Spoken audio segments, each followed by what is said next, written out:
শুরু হয়ে গিয়েছে টিভি9 বাংলা পুজোয় পালস সিজন 3 যাত্রা। তৃতীয় পর্ব এবার নতুন রূপে গোলকামল পালস গোলমোল। যেখানে পুজোর মজা সেখানে পালসের ক্যান্টার ঘুরে বেড়াচ্ছে জেলায় জেলায়। আসুন দেখি।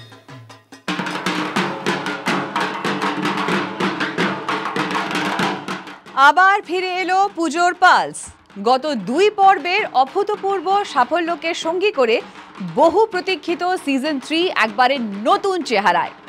এবারের বিষয় গোলকামল, গোলের মূল্য। আবারও ফিরে এলো পুজোয় পালস। তেঁতুলের স্বাদে ভরা পালস গোলমোল ফিরিয়ে আনলো অতীতের টক মিষ্টি স্মৃতি। বারাসতের ব্যস্ত রাস্তায় আজ পালসের ক্যান্টার। এখানে এখন সবকিছুতেই একটু পুজো পুজো গন্ধ। এখানে পুজো আসে শুধু মণ্ডপে নয়, অলিতে গলিতে। সেখানেই কয়েকজনের সঙ্গে কথা হলো। খুব সুন্দর, ফ্লেভারটা খুব সুন্দর লাগলো। এটা ভালো আছে, টেস্ট খেয়ে খুব ভালো লাগলো। তেঁতুল তেঁতুল লাগছে। এই শহর যেন জানে প্রতিমা আসার অনেক আগেই পুজোর একটা গন্ধ চলে আসে বাতাসে।